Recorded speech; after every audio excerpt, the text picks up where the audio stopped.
Olá, a partir de agora você é nosso convidado a acompanhar uma conversa com a senadora Vanessa Graziotin. Isso porque aqui no Senado Federal, no plenário, há diversas reflexões sendo feitas a respeito dos últimos movimentos da Operação Lava Jato. Ou seja, a partir da divulgação das delações dos representantes da Odebrecht, toda essa notícia vem repercutindo aqui na casa. E a senadora Vanessa Graziotin acabou de sair do plenário, onde fez um pronunciamento, uma reflexão sobre o tema, e é sobre isso que nós conversamos agora. Senadora, muito grata pela sua presença aqui no nosso programa. Apesar dessas delações já estarem sendo divulgadas há alguns dias, a senhora estava ausente do país, não era? Exato, estava numa missão oficial, mas desde a missão eu tomei conhecimento agora com essa comunicação, tecnologia que nos permite, mesmo longe, tomar conhecimento dos fatos, e de lá eu já produzi uma nota pública, mostrando não só a minha indignação pelo fato de que casos completamente diferentes são colocados dentro de um mesmo balaio, tratados dentro de uma mesma forma, não é? E falando da tranquilidade que eu me encontro e que tenho não só convicção, mas a segurança de que nunca cometi nenhuma ilegalidade, tampouco qualquer ato de corrupção. Então, eu acho que nós precisamos não apenas discutir casos somente, mas nós precisamos discutir o que vem acontecendo no Brasil a partir dessas investigações, que eu reputo são extremamente necessárias, são imprescindíveis, porque todos nós ou sabíamos ou ouvíamos falar de que, de fato, há um percentual de recursos públicos que caem e que são canalizados pela corrupção. Não há dúvida quanto a isso. Agora, o que não pode é generalizar de uma forma injusta toda essa acusação, porque dessa forma criminaliza-se a própria política, criminaliza-se os próprios partidos políticos, e isso é o pior dos cenários para a democracia. Isso é o pior dos cenários para o Brasil. Então, o meu caso é um exemplo, não é? O inquérito que foi pedido em relação a mim não é por corrupção. Aliás, eu não estou sendo acusada de nenhum ato de corrupção. O caso em que eu estou envolvida diz respeito a procedimentos eleitorais, mas não é corrupção, só que da forma como tudo é colocado, é dito para a sociedade de forma indireta, ou seja, induzem as pessoas a imaginar que todos aqueles que estão na lista cometeram ato de corrupção. E não é correto tratar as coisas dessa forma, não é? Mas como é procedimento eleitoral? Olha, depois de alguns dias de feita a primeira notícia, na primeira notícia saíram todos os nomes juntos, eles separaram os dois casos, né? Alguns inquéritos foram abertos para investigar possíveis práticas de corrupção e outros para apurar procedimentos eleitorais, ou seja, contribuição eleitoral sem o devido registro. Então, há essa suspeita de que minha campanha eleitoral, não para o Senado, mas em 2012, quando eu fui candidata a prefeita, tivesse recebido recursos sem que tivesse registrado, o que também não confere com a realidade, não é? E nós vamos cobrar, nós vamos provar isso no decorrer do inquérito. Então, são duas coisas completamente diferentes. Inclusive, na abertura do procedimento, eles dizem, não há nenhuma evidência, nenhum indicativo que denote este fato como um fato de corrupção. Porque não há contrapartida, não houve troca de voto, não houve troca de absolutamente nada. E aí é que é a questão da corrupção, se a pessoa recebe um valor para a sua campanha, para sustentar uma campanha, e depois de eleito, de alguma forma, retribui, não é isso? E não só na campanha. Muitas vezes, esses recursos, eles são desviados para benefício próprio, pessoal, individual, para o enriquecimento ilícito, né? O que acontecia na Petrobras, o que acontece com essas empresas, é exatamente isso que vem sendo revelado.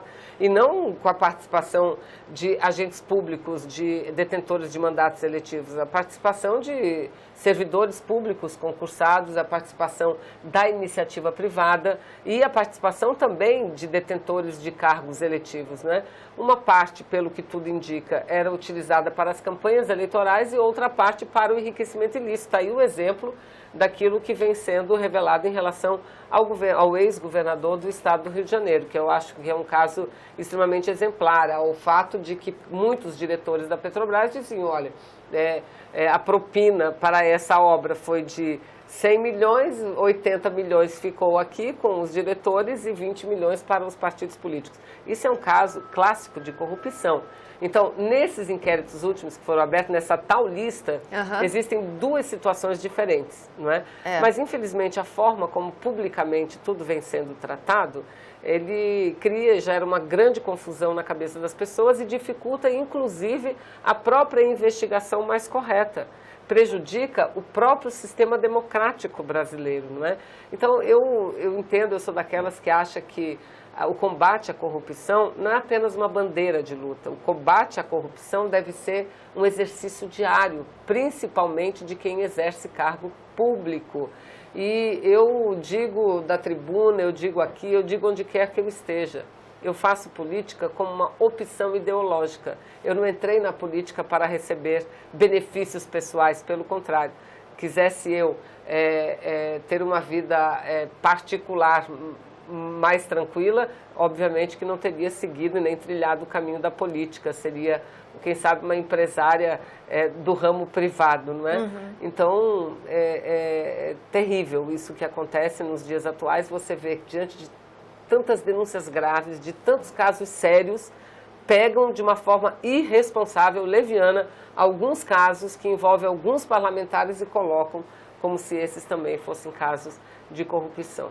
Agora, uma coisa também que a gente vê, parece importante esclarecer, é a questão dos passos, porque assim, agora na verdade é uma abertura de inquérito, não é isso? Exato. Ninguém está, quando as listas a gente vê na imprensa, quando são divulgadas, principalmente na televisão, a gente vê repórter falando, olha, ninguém está sendo condenado, nem julgado, é uma fase muito anterior que está acontecendo. Claro. Mas os procedimentos são lentos. Como é que fica a defesa da pessoa numa hora dessa? Então, eu também falei sobre isso, né? Acho que isso vai ser o mote, inclusive, da minha conduta daqui para frente. Eu sou a primeira que devo exigir celeridade na apuração, porque para qualquer pessoa, para qualquer cidadã, para qualquer cidadão, o pior de tudo é a dúvida. É pairar sobre ele uma dúvida ou um questionamento sobre a sua lisura, conduta ética. Isso é a pior coisa, não é? Ou seja, haver uma suspeição sobre ele. Para qualquer pessoa isso é muito ruim. Agora, para quem vive da opinião pública, isso é fatal. Então, mais do que ninguém, eu faço questão de que tudo seja investigado de forma célere e responsável.